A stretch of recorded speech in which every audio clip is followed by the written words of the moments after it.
day 11 of our trip, we took Golden Circle tour on the famous Golden Circle route, which is the most popular sightseeing route in Iceland. It includes three of the most iconic locations in Iceland: Thingvellir National Park, Gullfoss Waterfall, and Geysir.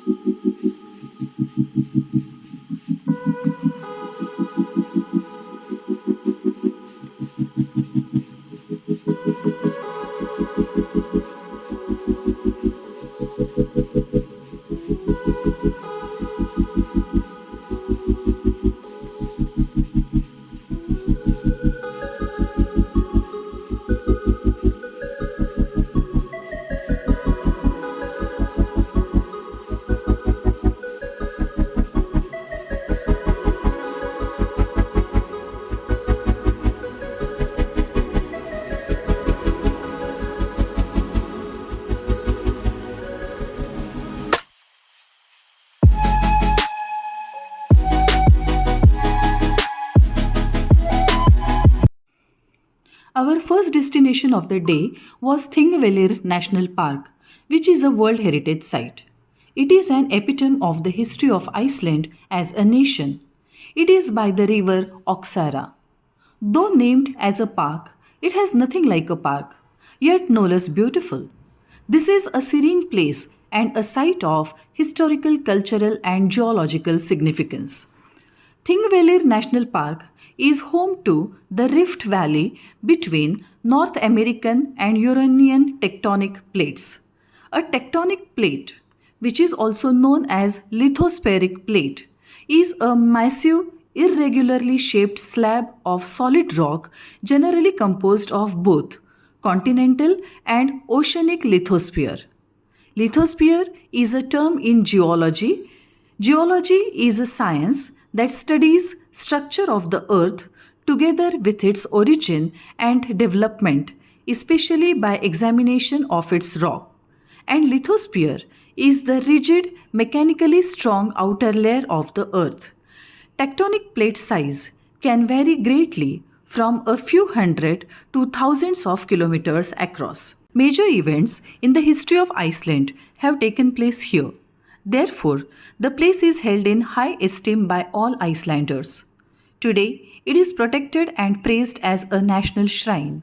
In short, Thingvellir National Park is a place where the history of Iceland truly began and where almost all its major historical turns were made.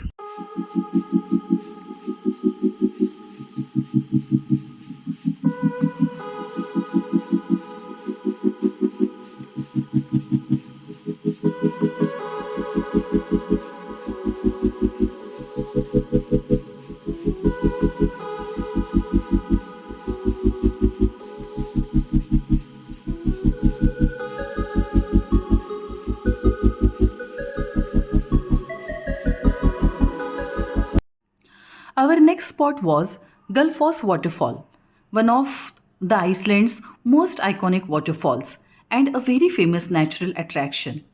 In winters, usually it is frozen, but we were fortunate to see the pure glacier flowing water of Gullfoss. Gullfoss is fed by Havita River and has powerful cascade, which plunges into a dramatic canyon, which is a long, narrow, steep valley. It creates two distinct drops of total 105 feet, that is 32 meters in height. The first drop is 36 feet, that is 11 meters, and second is 69 feet, that is 21 meters. These two drops together exhibit an incredible display of nature's power. It is likely that Gullfoss was given its name because of the golden evening hue, which often colors its glacial water and reminded people of gold or the rainbow, which often appears in the spray from the waterfall when the sun is shining. Another interesting theory about the name can be found in the travel book of Svein Pálsson. Once upon a time, a farmer named Giger lived at Giggerhol. He had plenty of gold and couldn't bear the thought of someone else possessing it after his lifetime. To prevent this, Giger placed the gold in a coffer and threw it into the waterfall, which has been called Gulfoss ever since. From Gulfoss, we went to Geysir restaurant for lunch. After lunch, we walked towards Geysir, sometimes also known as the Great Geyser. Its location is in southwestern Iceland. As per geological reports, it started forming about 1150 CE. The English word geyser, which means a periodically spouting hot spring, is derived from geysir. Etymologically, the word geysir is derived from the Icelandic verb geisa, that is, to go quickly forward. Watching the shooting of vast jets of boiling water from 65 to 130 feet high was a great memorable experience. I also observed that the geysir erupts every 5 to 10 minutes, so one should be ready with camera.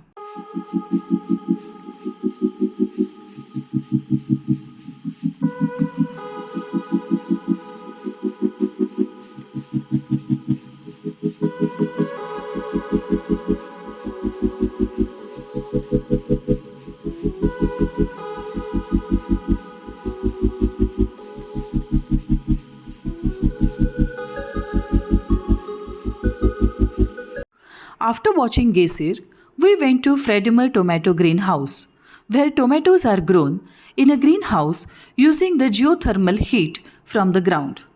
The current owners of the farm are the horticulturist Helena and agronomist Knutur. Tomatoes are grown at Fredimer all year round in 11,000 square meters of electrically lit greenhouses. Annual production of tomatoes is about 700 tons, which is about 39% of Iceland's total tomato market. Here, tomatoes are harvested every day of the year, despite long, dark, and cold winters.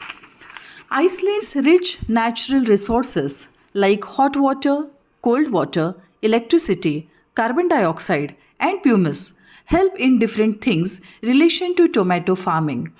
They don't use any pesticide here. Bumblebees are imported from Holland and they pollinate the tomato plants. Each bee can visit up to 2000 flowers a day. Control computers in each greenhouse control heat, humidity, CO2, and lighting. Control computers are linked with fertilizer blenders that water the plants according to a predetermined schedule. Weather stations on the rooftops obtain information on wind speed, wind direction, temperature, and sunlight. All these devices are in turn connected to the main computer linked to internet. This helps the owner monitor the farm from anywhere in the world. After getting to know all these details, I cannot forget about the colleagues that live in the boxes. Like this one. Excuse me. In the box like this one.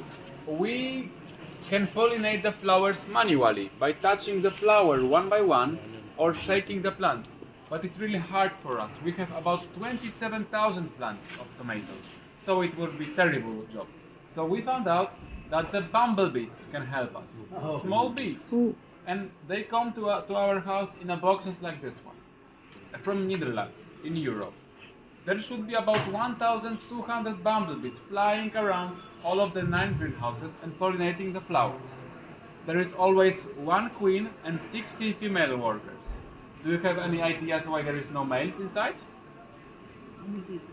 Males are lazy.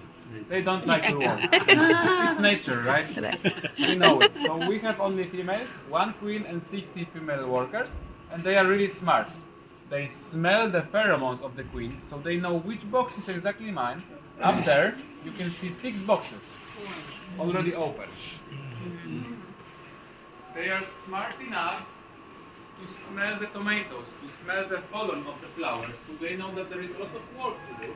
And they are even smart enough to leave the footprints on the flower, and then the next bumblebee knows that this flower was. Tomatoes are produced by one plant.